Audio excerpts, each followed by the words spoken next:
What's going on, everybody? This is Malik Prince from Team Xbox, and you're listening to the Xbox Expansion Pass.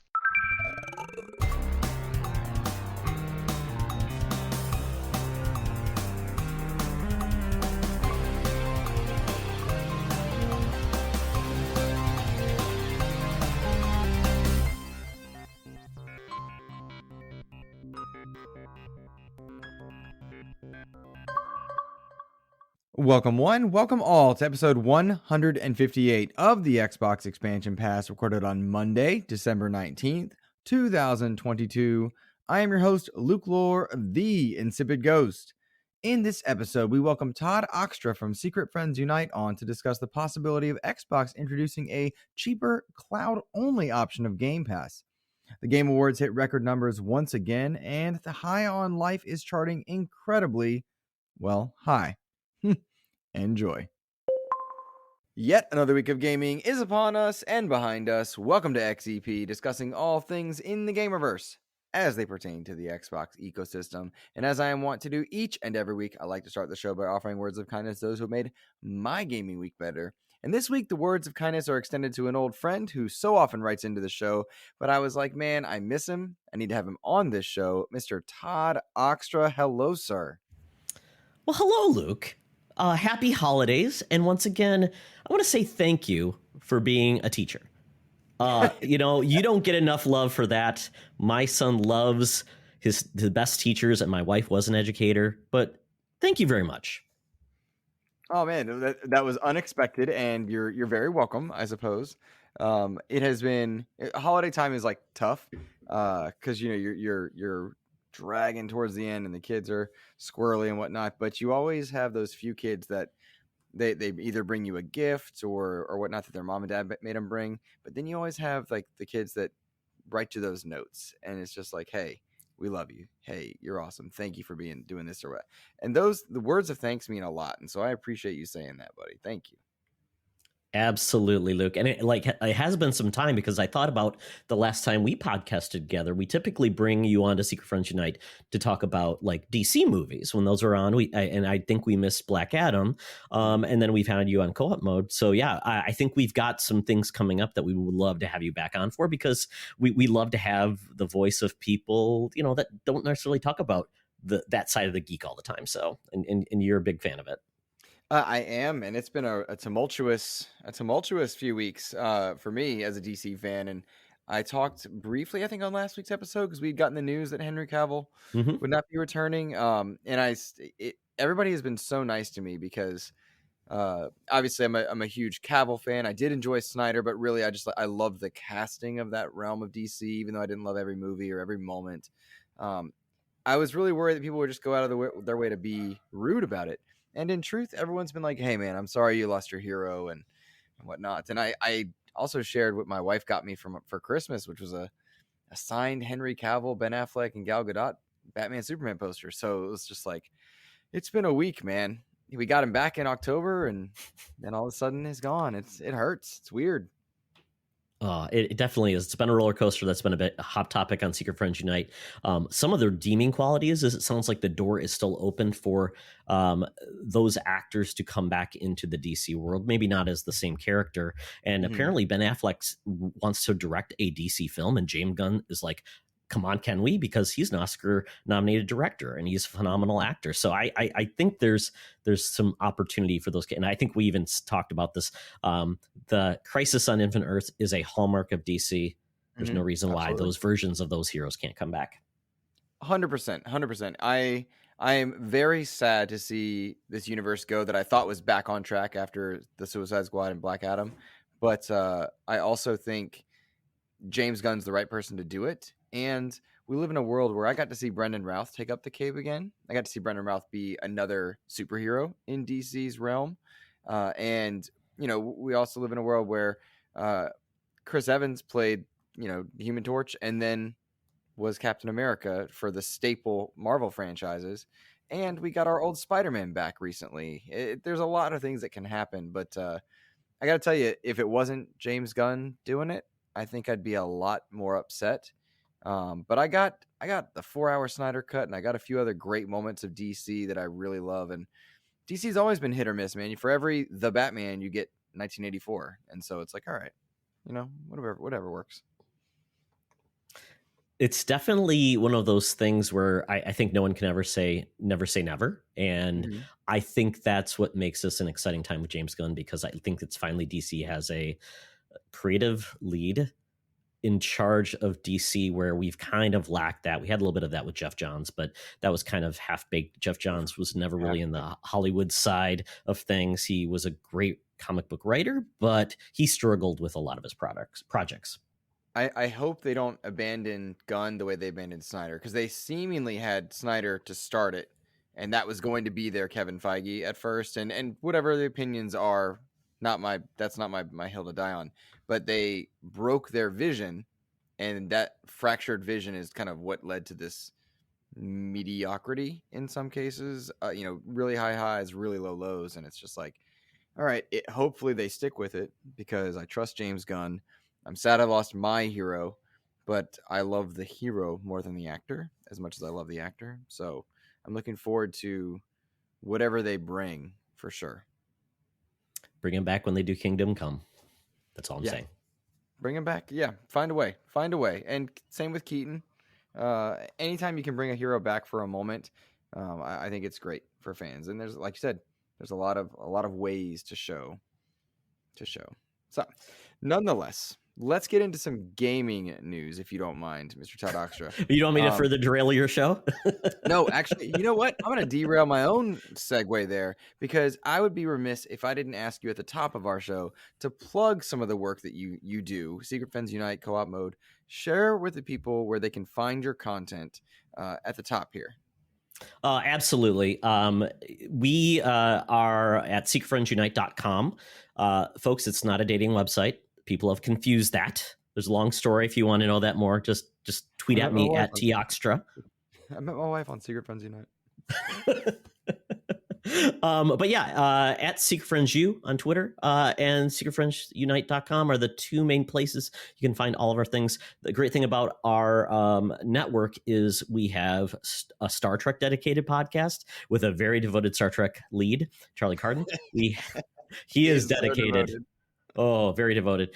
We have a Star Wars podcast, Holocron Chronicles, by Mark Carabin, the Canadian, and he loves it to death. He bleeds Star Wars like you wouldn't believe.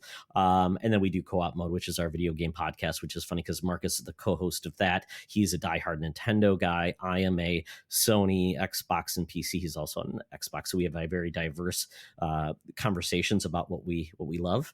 And then Secret Friends Unite is our main geek media podcast, where we don't talk about video games. We don't talk about cosplay. So it's a little bit of everything, a grab bag of comic books, science fiction, fantasy, movies, collectibles.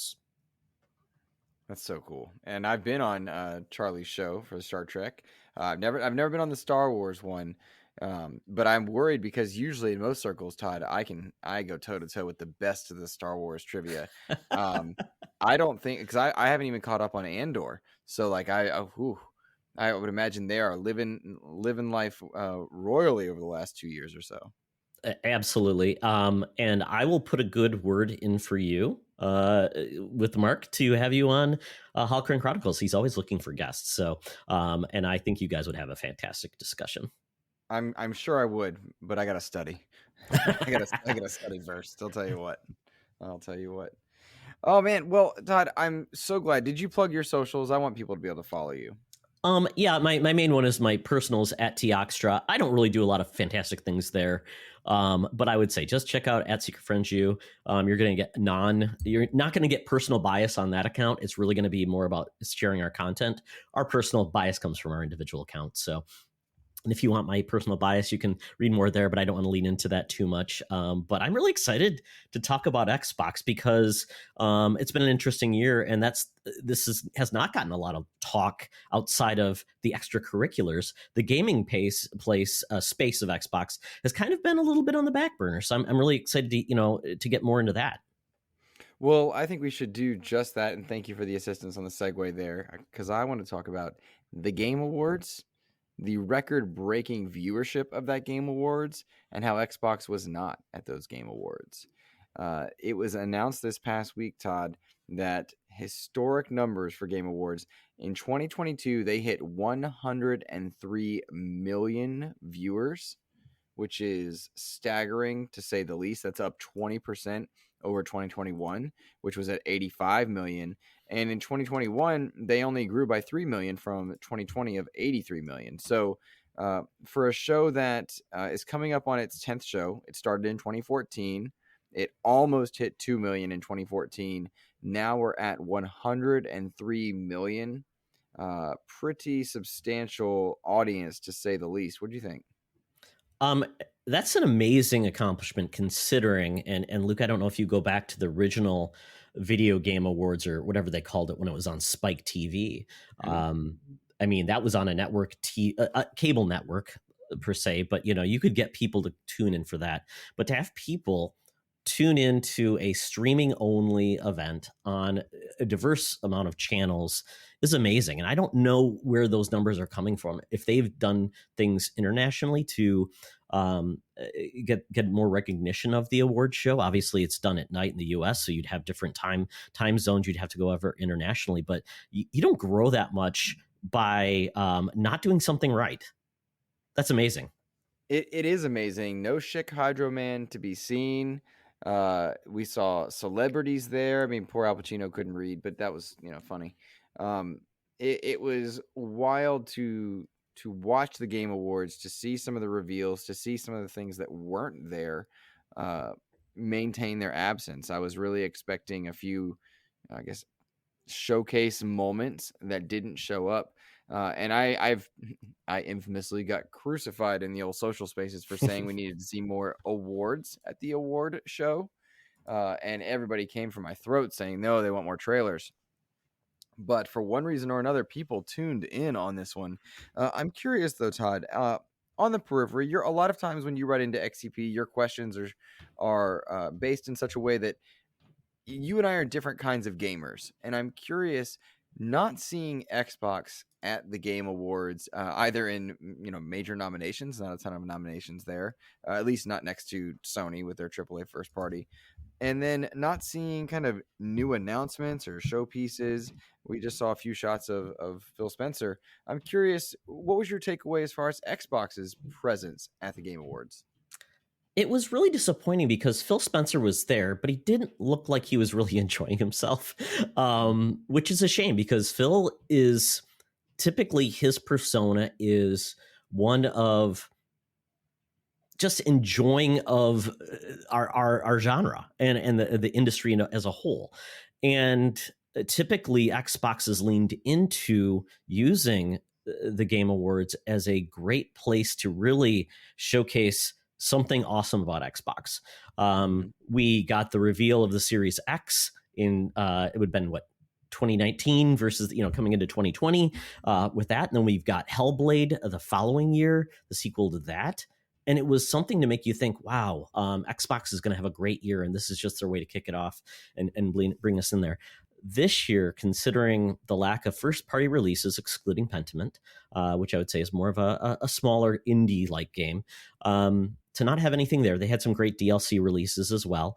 But to not have anything when you've held off and said, well, next year will be the next big year, and to not share when they're going to share more of their games, it's really disappointing as an owner of Game Pass, where you always say the thing that puts Game Pass separately is it'll be first party day and date, and not having that and not having a roadmap of, and I remember when Xbox did their event in June of last year, they said everything that you see here will be coming out by in 12 months.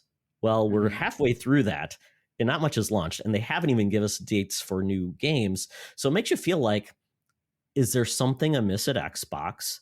I know they're dealing with the merger talks, but I would hope one of their tactics is just saying, we'll show them we don't have any games and we'll get our merger approved because we'll just say we don't have anything. We can barely make our own games. I hope that's not their tactic, because that's silly. That's really sacrificing their fan base to get a merger approved.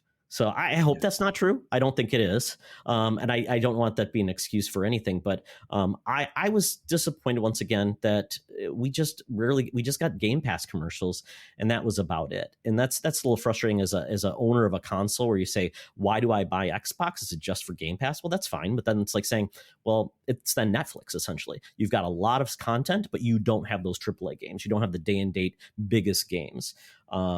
So I am disappointed, because I want to play Fable. I want to play all these other games. I want to play Starfield, and not knowing when they're coming, it's a little disappointing.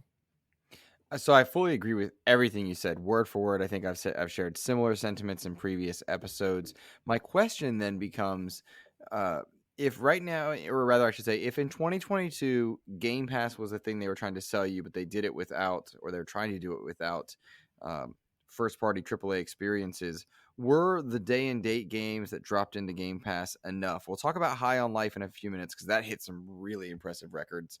But I mean, like Shredder's Revenge dropped in, Immortality, Pentiment, Plague Tale Requiem. Goodness gracious, there were quite a few others that dropped in through the course of the year. A few that I'm not, like Citizen Sleeper dropped in there. Total War, I think, dropped in there. But there's a lot of day one Game Pass games that went into Game Pass this year that I think people checked out, and that was the benefit of the service. Is that not enough? And my answer is, to myself, to that question is no, it's not. But it certainly feel like it satiated a lot of people. People had stuff to play.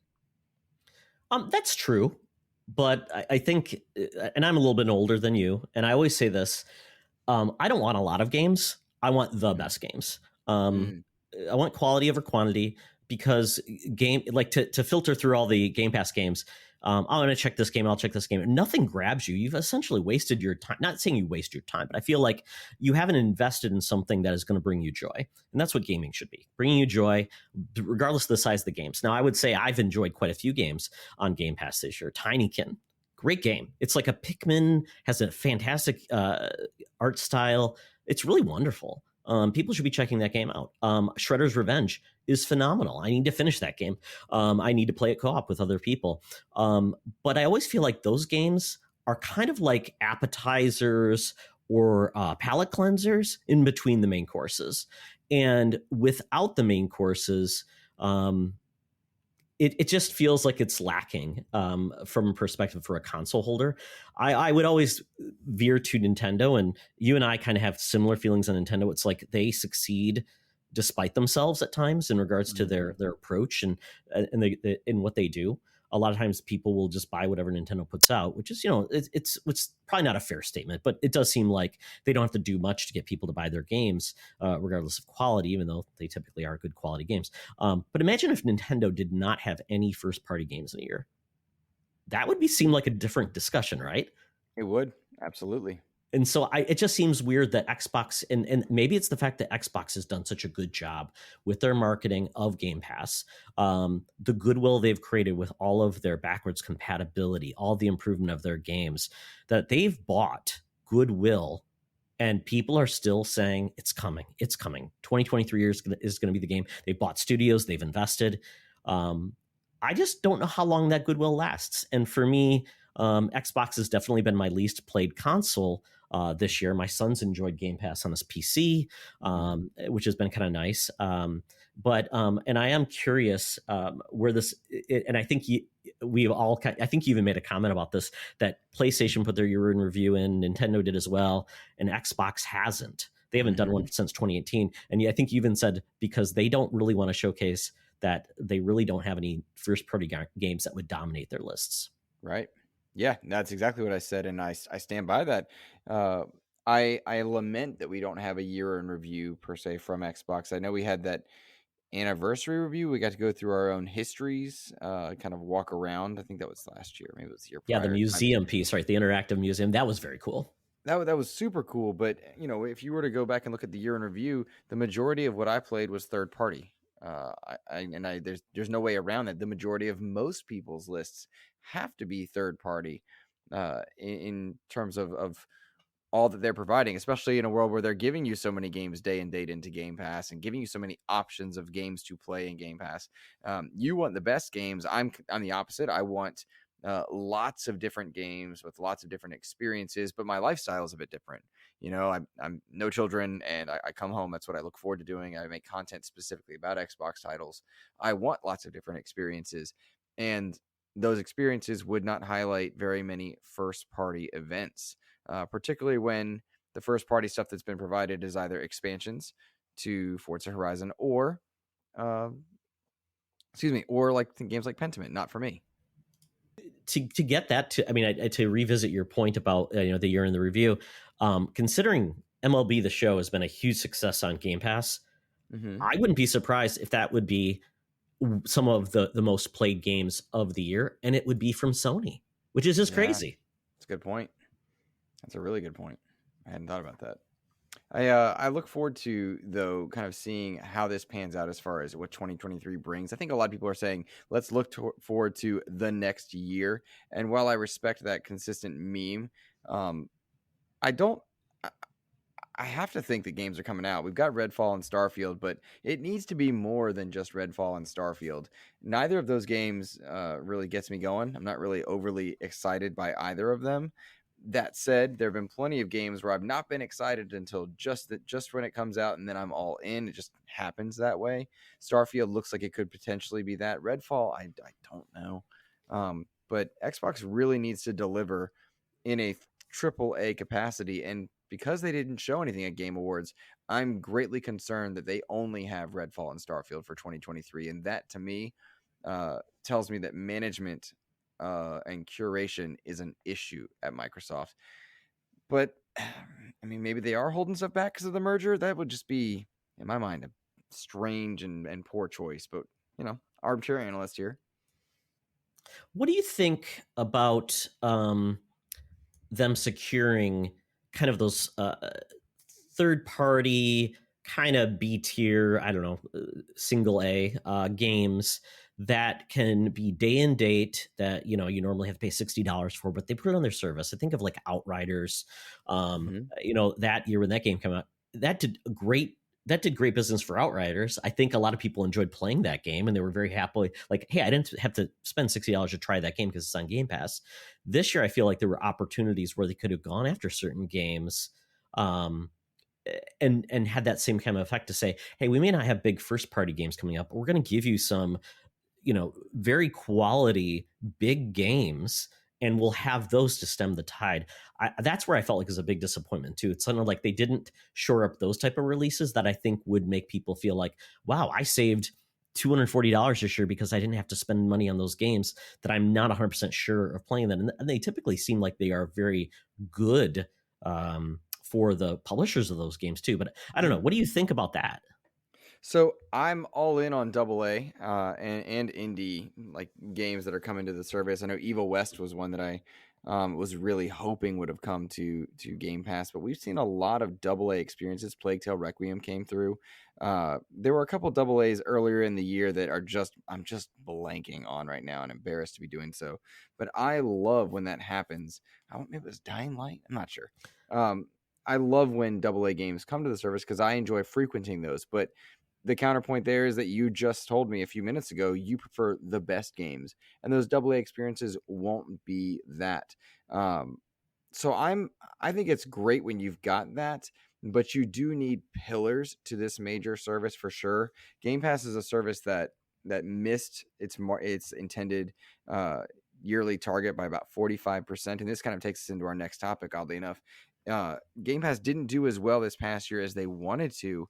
And Microsoft's been sending out surveys to users in a couple different countries, Ireland, Spain, that have kind of probed the idea of a cloud-only tier of Game Pass that is cheaper.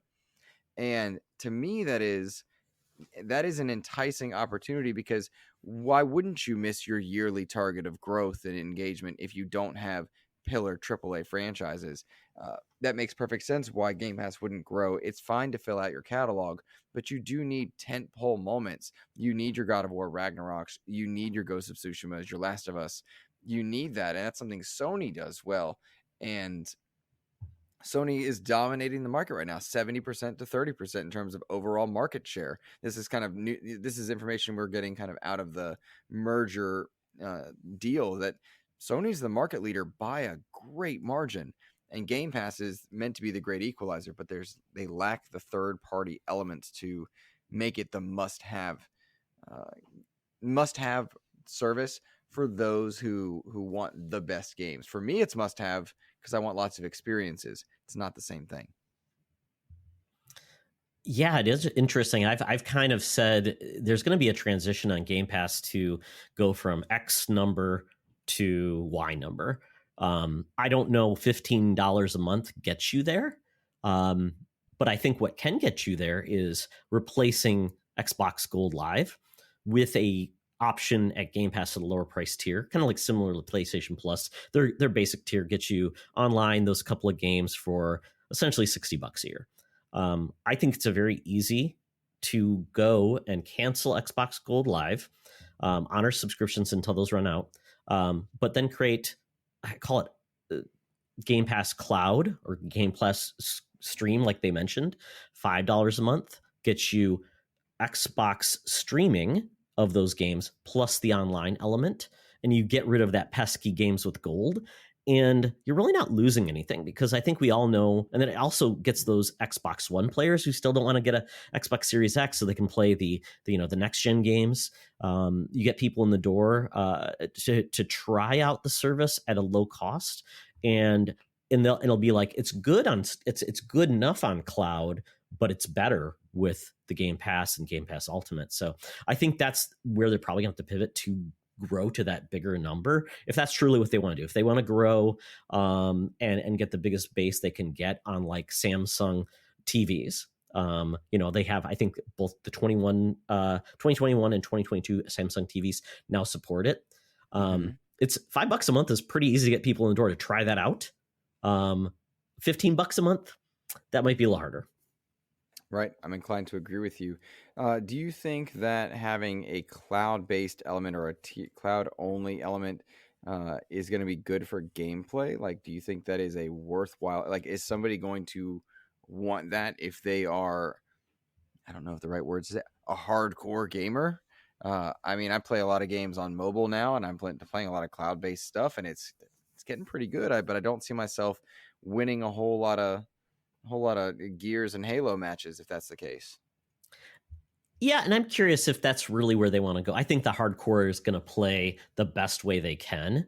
And there's a service for that. I think that's why it's great that Game Pass Ultimate and PC, Game Pass PC, is now available for that audience, which I think has been severely lacking.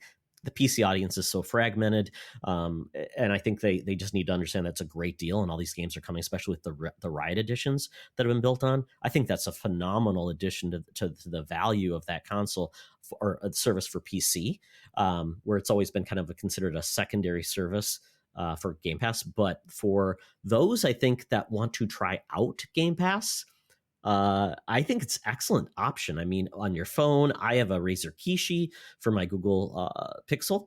I think adding just any type of Bluetooth controller, I think now is supported on Game Pass on your PC browser.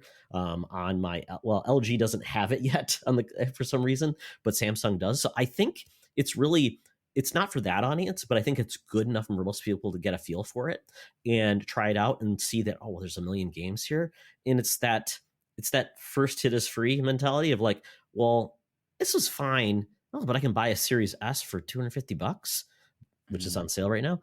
I think that's how they do it. And they expanded different countries where mobile is king. I mean, these are all things that are really important, but I don't know if you're going to talk to the Asian markets or everything for $15 a month just to play online. They're used to like mobile free-to-play market model. So there has to be some type of option that's available that is enticing, and then it expands it. Kind of like, I think Game Pass is underpriced in a lot of instances, but it's done that to get members, and it's getting people in the door, and so they never leave. So I think that's where I would lean into it, but maybe I'm wrong. Maybe it's hardcore want to do that. I know Luna is a pretty interesting service at this point, which is kind of doing what, and also GeForce Now. There's people that are playing GeForce Now that are hardcore, Luke, that absolutely love it. They said this is so good. It's all of my library anywhere I want it, and it's giving me 3080 RTX 3080 performance, which is phenomenal. So I think there's a happy medium. People want to play where they want to play. Switch owners can now play in the bathroom. I think everybody else wants to play in the bathroom too. That's probably the only way you can do it. Well, we were traveling a few weeks ago, and I was playing Vampire Survivors in my car via cloud. Well, my wife drove, obviously, but like via cloud. So I was logged in to xCloud playing Vampire Survivors and getting achievements and just enjoying it, and that was awesome. Like I was having a blast and having a good time on a cloud-based service, and it was excellent. So I'm very curious whether or not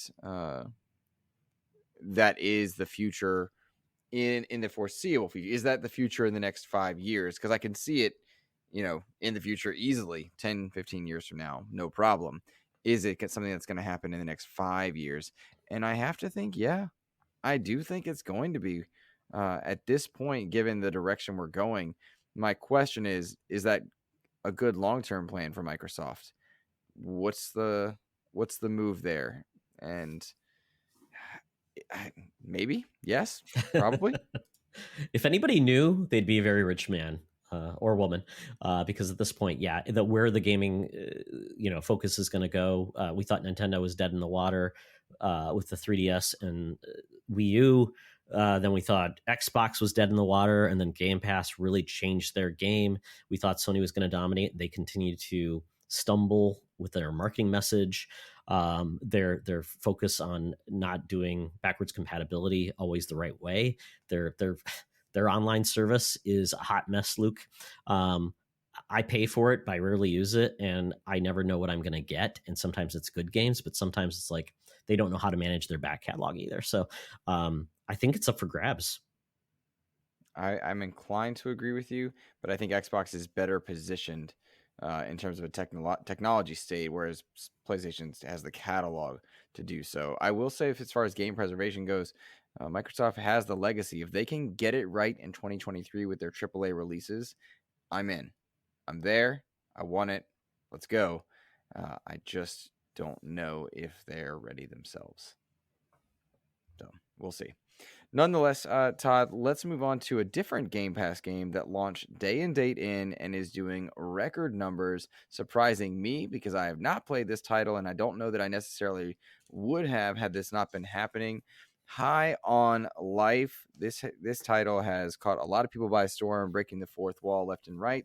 It has reached the top 4 most played games on Xbox behind only Call of Duty Modern Warfare, Fortnite, and Grand Theft Auto 5. That's pretty insane given that it's ahead of free-to-play titles like Apex Legends, Roblox, and Overwatch 2. This is a super, super strong addition to Game Pass, it seems. Number 1 in cloud streaming, number 2 behind Minecraft on console, number 2 on PC behind Solitaire, which is just, hilarious. Engagement super high on a single-player title. I gotta say, did not see this happening. I thought it would have flopped. It is interesting because it's got a couple of things going for it and against it, because it is by a lot of the mind trust behind Rick and Morty, which is a very popular cartoon. It's got a big devoted following.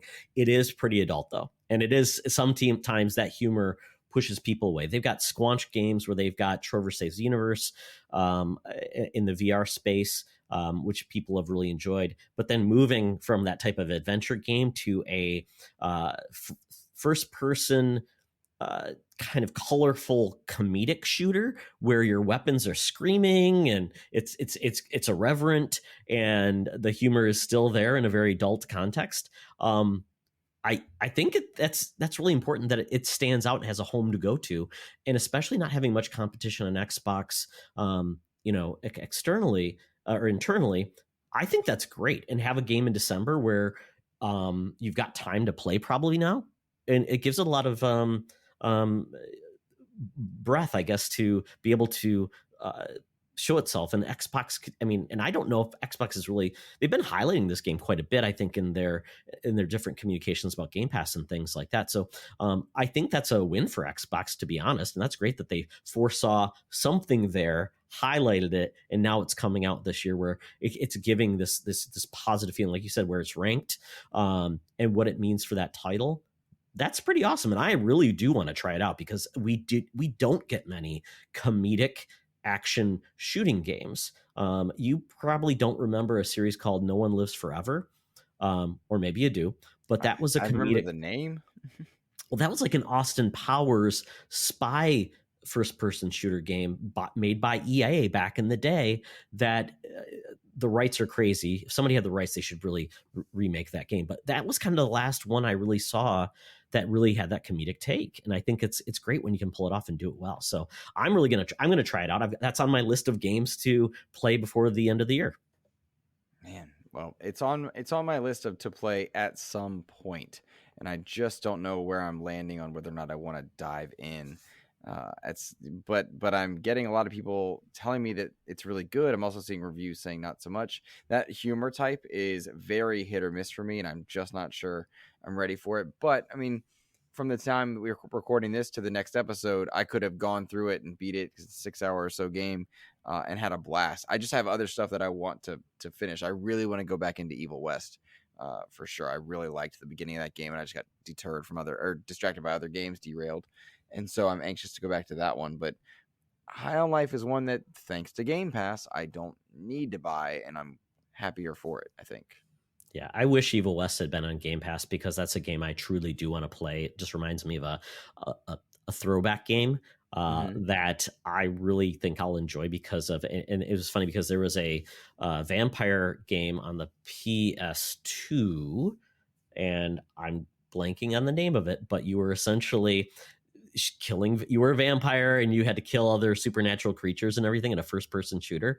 And so I think we've missed that kind of like goofy, over the top, it knows what it is, just kick butt, have fun. It kind of reminds me of that 40K game where you're a space marine.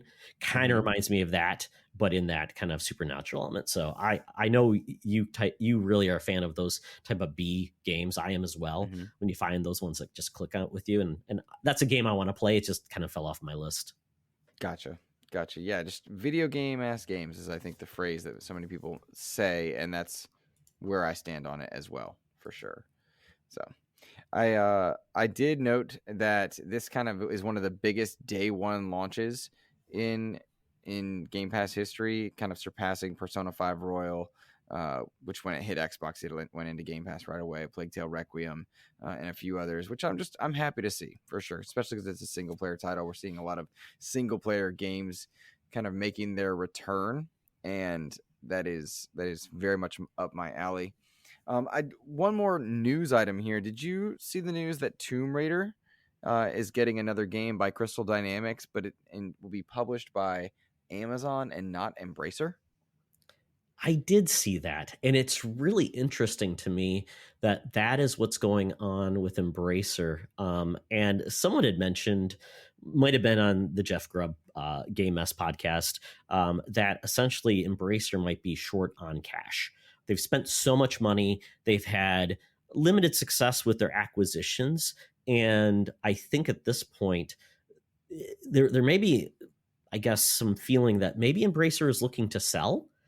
And that's why they acquired so much IP, because IP is king. I mean, and they've got a lot of IP that they own that I think a lot of people would love to see, especially Square Enix. I mean, obviously Xbox is in a position, or not Square Enix, but Crystal Dynamics. They're not in a position to acquire them. And one time I thought they would because of the partnership with Perfect Dark.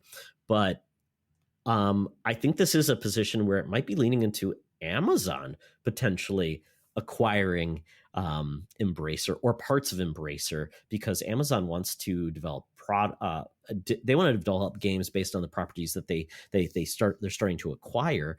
I don't know if it makes sense for Amazon to just simply publish games that they don't have an ownership and can do something with them. So I think that might be building that relationship, and you might hear more to come from that. But Amazon has money, and that's a good thing for Tomb Raider, because I don't want to see it reduced in its quality because of a budget restriction, because Embracer may just not have the liquidity to really fund a game. So like this made me more excited, and potentially we could see a new Tomb Raider type property on Amazon through their streaming service, through Amazon Prime. Maybe that's what they're going after, but I'm encouraged by this. I had mixed feelings for a couple reasons, mainly because I don't know how I feel about Crystal Dynamics any longer. I mean, I was a pretty avid Avengers player for all the problems that game had, and it certainly has problems.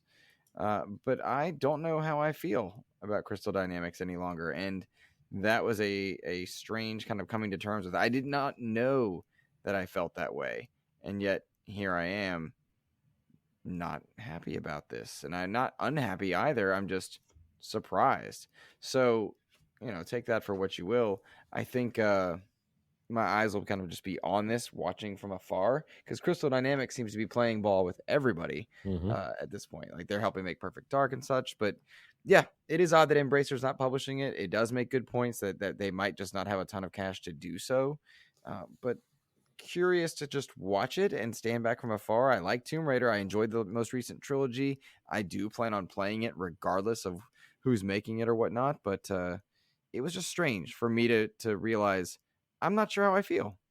So I don't know. Yeah, the verdict's still out on that one. I guess we'll see how that transitions if there's more to it than just that partnership. Yeah, good point. Good point indeed. Alrighty, Todd. I think we should go ahead and get into just a couple listener questions before we depart for the holiday. This one comes from Mr. Dano. He says, "What is the most elaborate or creative gift that you've ever given someone for their birthday or Christmas?" I will answer this one first. Last year, or maybe it was the year prior, I created a photo album of our dog for my wife, and that was super, super cool to just kind of create that one. And yeah, I'll take that. Oh, that was cool. Wow, tough question. It makes me think, Yeah. am I a good gift giver?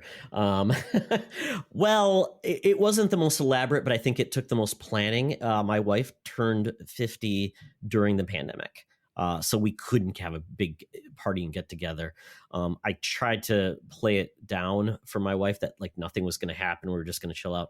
And I was able to arrange probably the biggest Zoom party I've ever been part of, and she was not even aware of. I contacted every friend. I probably violated a lot of privacy issues on my wife's phone to find people to contact, and we had a fantastic gathering of people that loved my wife, from family, friends, coworkers, and she was just taken aback. So I felt so good that we were actually able to do that for her, considering how in November of 2020. The world was kind of a crappy place. We were tired of not being around loved ones. So to me, that felt like a big win in a year that was not so much a very bright spot. Good. That's awesome, man. I dig it. Let's see. Let's go with another question here.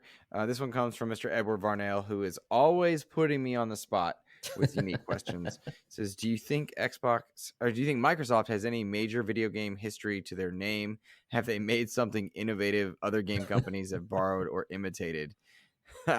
Edward, yeah, man. Xbox Live, for sure, is absolutely the kind of the biggest one in video game history. Without Xbox Live, you wouldn't have had a ton of the console networking features that you now have, especially even not just the service, but things like party chat that existed via Xbox Live first in the console space. I would also note that due to the first Halo and then more aptly Halo 2, you had a first-person shooter on a console in a way that hadn't been done before.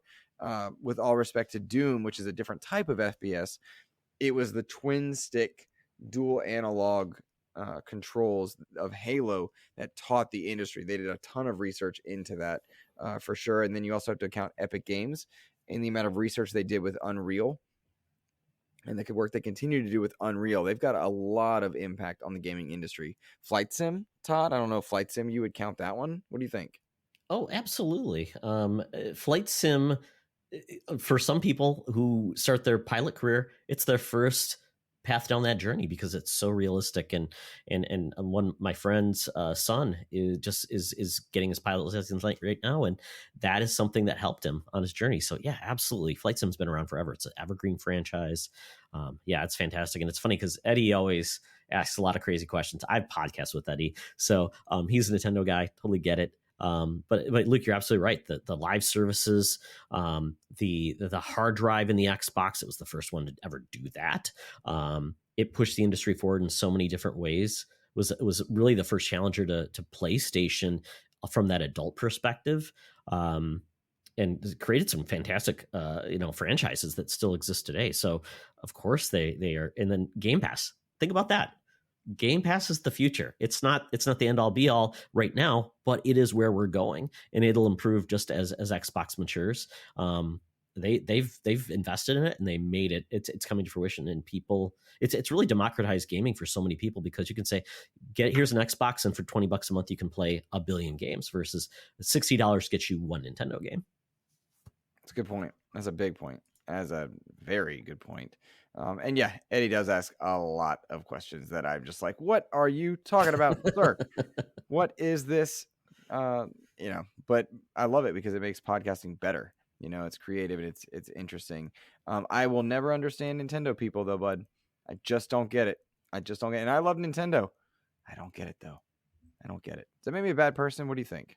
No, absolutely. I've been known to be the Nintendo guy at times, and I feel like they get away with certain things that others don't, but because they build up so much goodwill with their core franchises, they're evergreen, and they do something that I wish Xbox and PlayStation did more of, and that's attract younger audiences, because you can sell more titles like Minecraft.